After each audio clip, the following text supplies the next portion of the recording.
So my name is Wedekind. I'm the business performance director in the studio here in Barcelona. And my role is basically, together with a team of data scientists and business performance managers, to make sure that our games always perform to the best of their potential. So we are looking at the numbers of our games, the gameplays, the metrics that come out of it, and give the teams the information on learning how to make the game better. So to give a simple example, if we find out that a certain level in a game, level number 38, a lot of people stop playing because it's too frustrating. That's the kind of information that we take out of the games, feed it back to the game teams and say, hey, try to tweak that level, make it simple for people to pass, because otherwise you're going to lose 20% of your players there, which is something we don't want. So we've been looking at Bubble Witch Saga 2, and it looks really interesting. It's obviously a sequel. So why a sequel to Bubble Witch Saga? Why do a sequel? Because we wanted. There's basically three reasons. We wanted to make a leap forward with the game. So usually our games are services because they're casual social games. They are not running out after launch, and then it's the content as it is for the rest of its lifetime. Actually, we launched our games fairly early on with a relatively small set of levels, and then we keep on adding and improving over time. So Bubble Witch Saga 1 now is almost 3 years old. It will have close to 600 levels, I think. I'm not even entirely sure, but 500, 600 levels area, that ballpark area. If you want to step out of that frame that you've put yourself for the game, and you want to experiment with things that go really change the core game, changing, for example, the size of the board, or changing the way that the controls work, or experimenting with different game modes, it's fairly difficult to do that in level 657.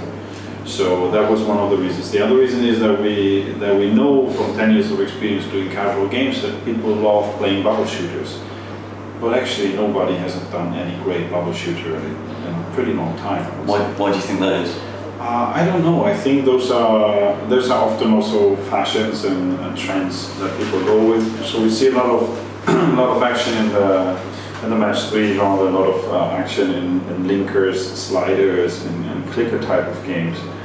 But nobody has been looking at that. So sometimes I think it's also trends that go and come and go. You know, like people think like, no, that's 2006. It doesn't work anymore. But I think, if anything, if you look at the casual sector, the core game mechanics, many of them have been around for 20, 30 years even.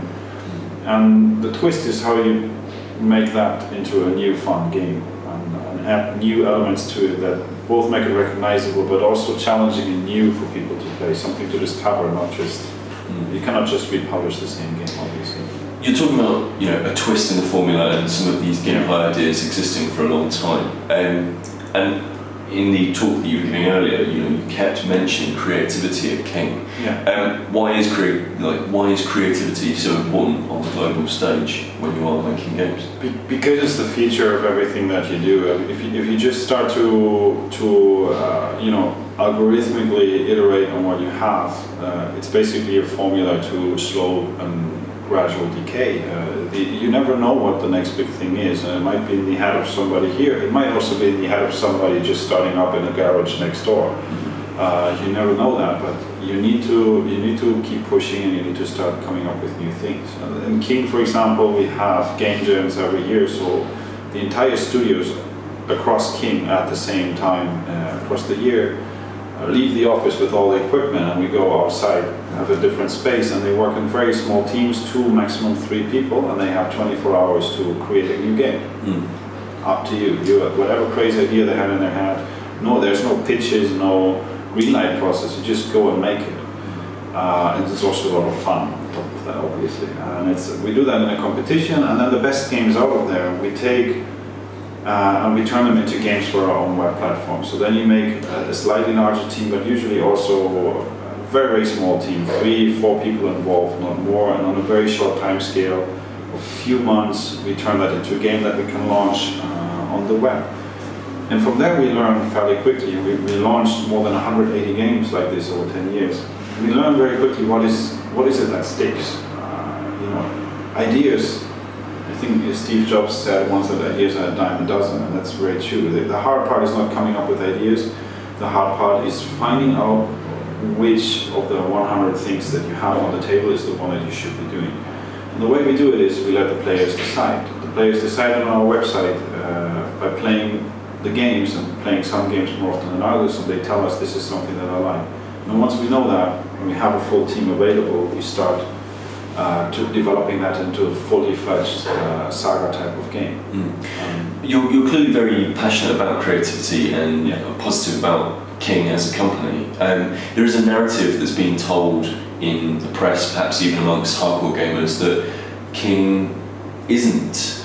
They're certainly being seen. They certainly see King as not a company that's a space for creativity and for creative freedom. I would suggest that some portion, maybe even some of our viewers, would suggest that King is a place where, you know, certain game archetypes are remade, and then they become successful, and then King very strongly defends those games. And obviously, you don't feel like that is the narrative. So how would you respond to somebody that was critical of? I think there's several aspects to that. The first part is that, naturally speaking, if you talk to a more classic, more hardcore origin type of both press, but also just in general the area of players, casual games are not considered a very innovative field for them. So it feels more like that's not, there's no what's the new thing here. Where's the pushing the boundary physics? Where's the new in the controls? Where's the new type of rendering or whatever type of graphics? So they don't see that there's a large chunk of innovation that is attached to technological innovation, and that's not. We never pretend to do that. We never said so actually from the start. That's not the type of games we do, because it's not the type of games that our players like to play. Then again, there's a lot of innovation within the games itself. And if you take the classic example of Candy Crush, for example, I know that the founder of PopCap, I think he posted it on Reddit at one point, said that very nicely, because it's often said like, hey, let's just Bejeweled. But he said it very nicely, and I like it since it's not coming from me, that what King has done with the game is much more than just doing a Bejeweled clone. It's not a Bejeweled clone, because if you look at it, we have 600 levels which are handcrafted and which have constantly varying mechanics in the game. It's not one game mode that is repeated over and over again. There's different elements in the way of innovation, how the power-ups work together in the game that make actually the heart and core of Candy Crush, while you can have different effects when you mix the candies. Is that an innovation like saying doing the first 3D first-person shooter? No, but it's still a very, very important piece of innovation. If you think about it, I remember when the iPhone launched, I had this discussion many times with people saying who were very anti-Apple in this case. I'm not comparing King to Apple. I like this example very much. They were saying like, but there's nothing new.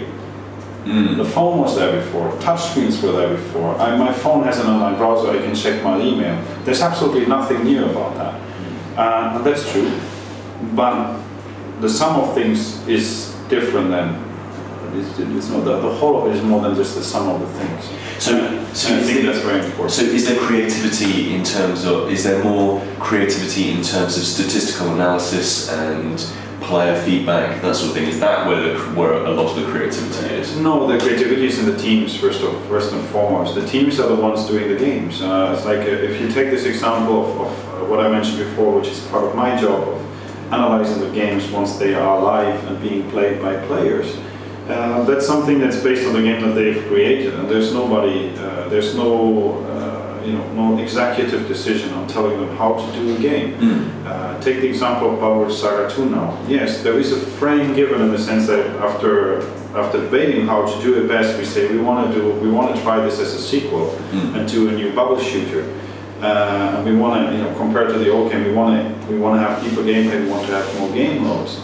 But that's basically the kind of pitch that fits on one piece of paper, and that's what the team takes, and the team runs with it, and the team creates the game, and all the creativity that goes in there. There's nobody telling them how, what's the story behind it, why should, Should we go with the same witches? Should it be younger witches, the next generation of witches?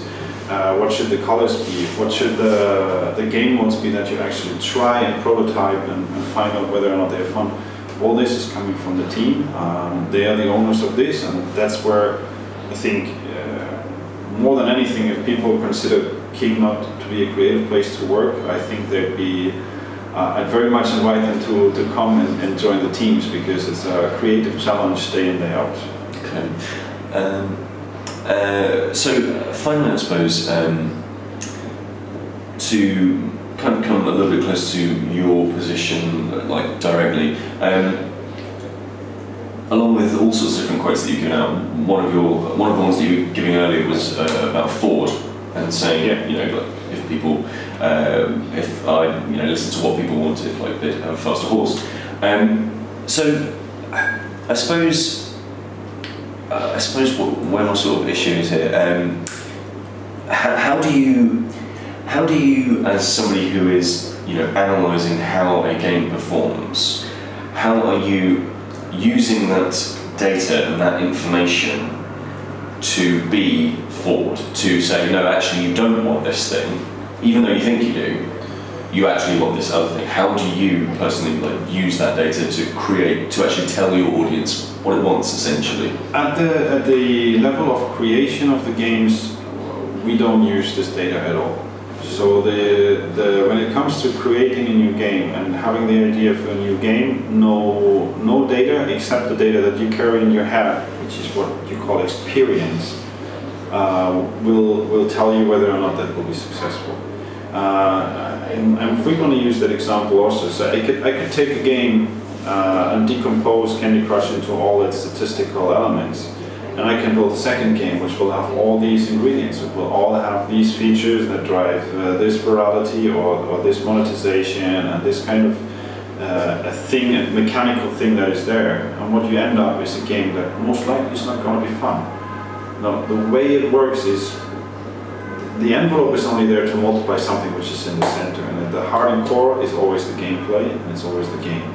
And that comes out of the same creation, or the same creative process, like any other entertainment product that you have.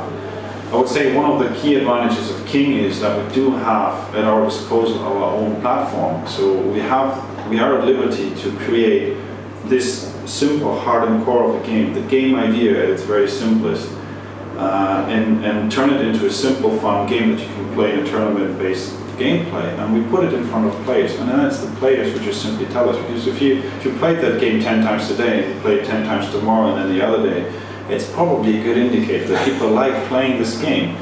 But that's about as data analytics as it gets. You know, it's just having this at our disposal is a great advantage. It helps us to eliminate or to reduce the risk a lot that we do not start developing a fully fledged Saga game over a much longer period of time.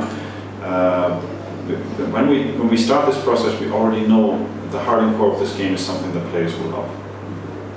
Still doesn't mean it's going to be a big hit. You still need to make it work. You still need to find out how to develop it and how to make it better, and how to have a progression that keeps players entertained for 2-3 years or more. So it's a high challenge.